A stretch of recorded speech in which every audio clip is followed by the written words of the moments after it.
Ladies and gentlemen, good morning to all of you.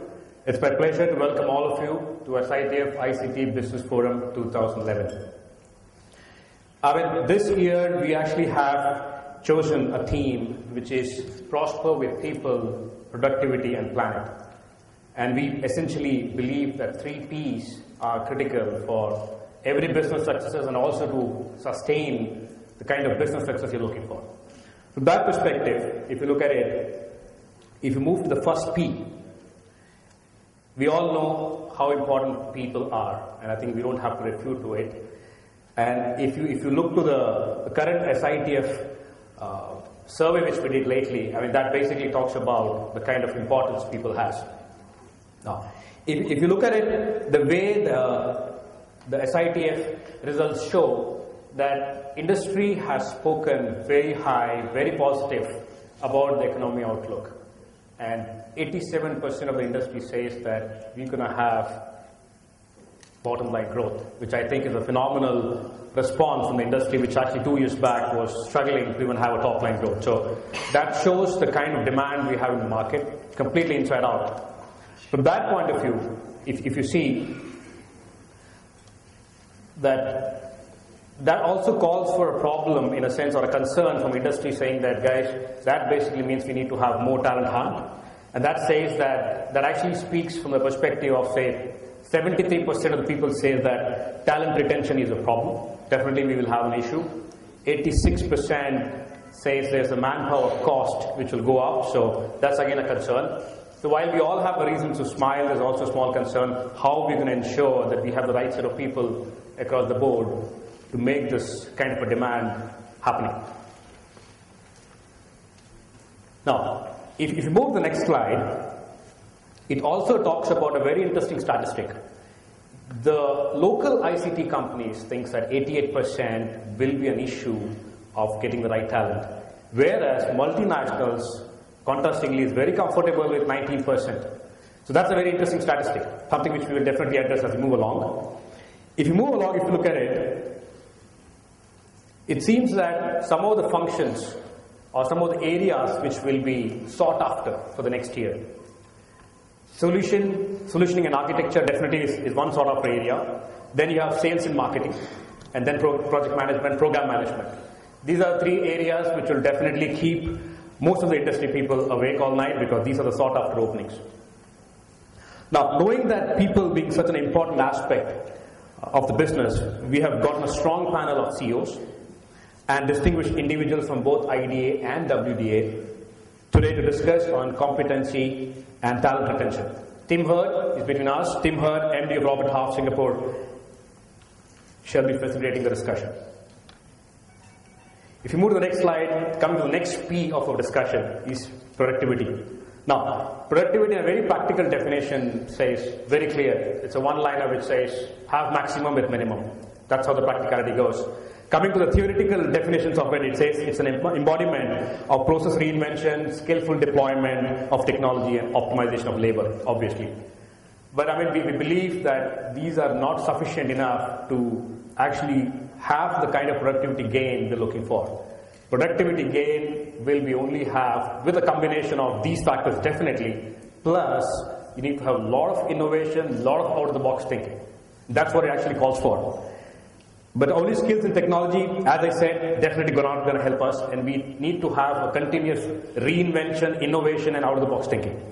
Now, many businesses have forgotten to harness the innovation to reinvent itself. Instead, as we all do, they are invested into only perhaps technology thinking that it brings about miracle without complementing it with out-of-the-box thinking. Now, in that context, we have invited Girija Pandey, Chairman of Tata Consultancy Services Asia Pacific, to be between us to share us on a very interesting topic, innovation, which is India innovation, bottom of the pyramid innovation. He will talk about how to think out of the box using frugal engineering and to make sense of the mass market, a business segment that is ignored by the most.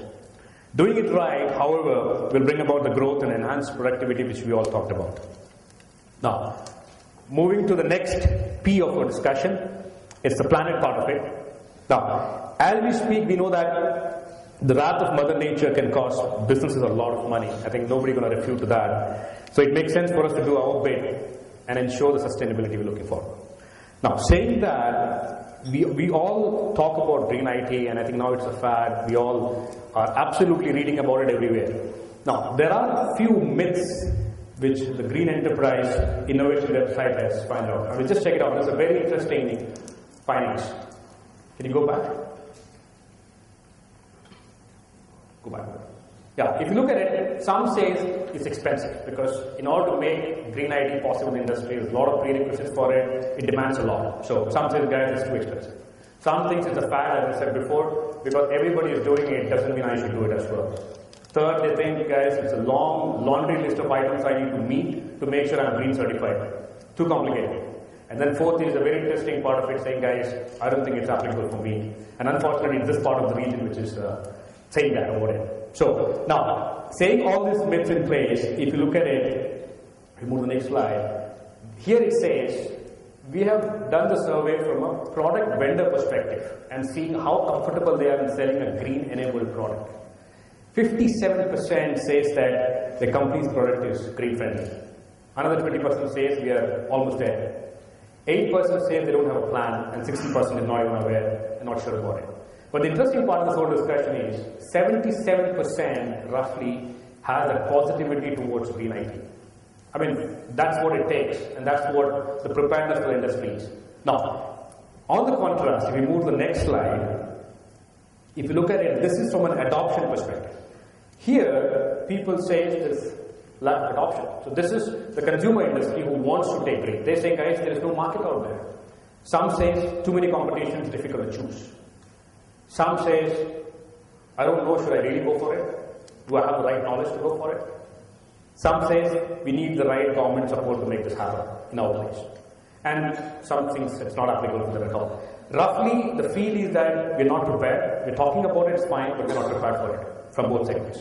Now, if you look at it, there is a very interesting statistics from Retro, which says, how do you motivate your people to at least get to the green part of it? 56% says that we can do it with some tax rebates, incentives. So basically needs or means to motivate people to go for green IT. Some says easier ways of recycling, many different ways of it. 29% thinks if I'm trained well, I might go for it. 17% again says that some new laws can enforce and compel me to do it. These are some of the interesting thoughts in the industry which basically says what it takes for us to get to the green IT stage. Thought on the table. Now, we are having Erwin Tan, MD of Cisco Systems, Singapore, to talk about smart cities, smart planet. He will share how innovations can address environmental challenges and how solutions can help to achieve environmental sustainability. We hope that through better awareness, there is a greater pull to the green adoption.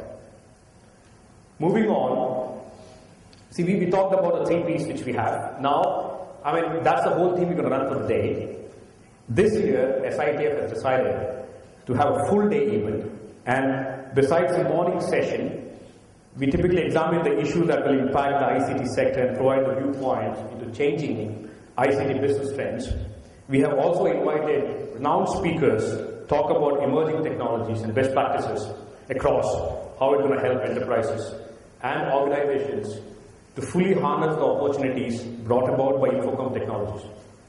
And I'm pleased to say that a record registration of almost 600 people are there, and I think it's signed up for today's conference. So definitely, kudos to all of you as well. We have invited Mr. Manoj Menon, partner of Frost & Sullivan, Singapore, to update all on what are the key technologies from 2001 perspective. He will also help to facilitate a panel discussion on demystifying cloud computing and next generation network, bringing to earth some terminologies and how these two are related and what it means to the business from our point of view. Mr. Harish Pillai, open source evangelist of Red Hat Asia, will also give an all idea how cloud computing can assist our businesses. Now, ICT adoption is not as simple as changing a mobile. I mean, we all know that. I mean, it's not as simple as that. Hence, we also invited users to join this afternoon because the morning session is more from how IT enables, and the afternoon is more from a perspective of a user, how they think they can embrace and adopt IT. Now, hence, we are also invited users to join the afternoon a panel discussion by Raju Chelam, MD of Tech Trenders Asia, Singapore shall discuss aligning business with technology. They will share with us some of the experiences they are experiencing in the ICT industry. As you can tell, we have a fairly packed program today, and we are very privileged and honored to have such a strong lineup of speakers and panelists who are all distinguished individuals. And I would like to give my sincere thanks to them for making time and effort to be with us in this conference. A special thanks to Rear Admiral Ronnie Tay again, Chief Executive IDA, who is the guest of honor, as well as the keynote speaker in this conference. Now, we have seen the trends, we talked about the 3 Ps. Now have a quick look at the business forecast for the next year. Definitely looks positive from an overall perspective. But with this last year, we feel from the survey point of view that it's caustically optimistic. I mean, optimism is definitely there, but I think we are more reasonable, comparatively conservative in drawing our bottom lines. I think last year, after recession, it was more like a quick recovery. We expected a huge turn. And after the last year, now we know what it takes to stabilize, and it's more predictable going forward. So I think that's the reason we are more optimistic, but conservatively optimistic kind of. SITF, being the beacon and the voice of the ICT industry, continuously look out for opportunities to provide its members with value, such as market creation, helping the industry to enhance its capabilities and promote innovations. And I'm very pleased to be able to announce a few initiatives that SITF is having. Now, fresh off the press, I mean, it's just 45 minutes back, SITF had just completed an MOU signing with Nanyang Polytechnic on setting up a cloud enablement center. Driven by the cloud computing chapter, the cloud enablement center shall help to raise awareness, develop capabilities, and foster adoption of innovative cloud computing solutions, which we all talked about now, and especially for small and medium enterprises. So as to improve their productivity, sharpen their competitive edge, and expand their market reach. It also provides an interactive platform and a showcase of cloud computing solutions for IT industry to engage customers, for IT industry to engage customers in training, I mean, various types of training, consultancy services, project development. These are just the first 3 which we can use, but there are a gamut of things which we can leverage out of the cloud computing as such. We welcome all who are interested to showcase their solutions at the center. Now, has anybody heard about ADR? I mean, settlement talks. We have different settlement talks for different stakeholders, but there's always a dispute which is underwritten in complex business, and I think that's the reason where the ADR comes to the fact. Well, this is to provide alternative to resolve disputes, and it is especially useful if litigations are too costly to pursue, and it can be too complicated as well. So we have ADR as an option coming from WIPO, and I think we have a representative from WIPO as well today. SITF has established a relationship with World Intellectual Property Organization, WIPO, which I talked about. This relationship will help raise awareness of ADR available to ICT vendors, their partners, and customers. And we are very happy to have Mr. Ignacio Mongas, who is the Deputy Director of the WIPO Arbitration and Mitigation Center, to share more about what arbitration and mitigation means and the details of this strategic relationship in the afternoon. Being a SITF member, you will enjoy special privileges to this arrangement. Last but not least, SITF Awards, the most exciting part of it, the Innovation Awards that is championed by the industry, and an important accolade in the ICT community is now calling for nominations. To add more excitement and vibrancy to the awards, there are new categories being added in this year. The new categories include Green IT, Marketing Innovation, Achievement of the Teams. This is to provide holistic recognition and only to product innovations, but the teams, the go-to-market programs behind innovations. If you think you have the most innovative products or the most innovative marketing campaign, or that you have an ACE team, engineering support, R&D team, sales team, please nominate them. There will be a briefing session to answer more of the questions, but meantime, please visit www.sitfawards.com for the details. Before I end the speech, I want to thank all the sponsors. Red Hat, the golden sponsors, IBM and TCS, silver sponsors, Brothers, Savage, Singtel, ST Electronics and Admissions, all the supporting organizations, IDA, WDA, ITMA, SES, and all the exhibitors. Without their support, it wouldn't have been possible. And thank you all for your participation. I trust that you all We'll have a great day today, make new connections, establish new customers, new partnerships, and gaining invaluable insights from the experts we have today. I wish you a productive forum and a great year ahead. With a positive note and equal positive economic outlook, would like to leave a message for all of you before we get to the next forum. Thank you.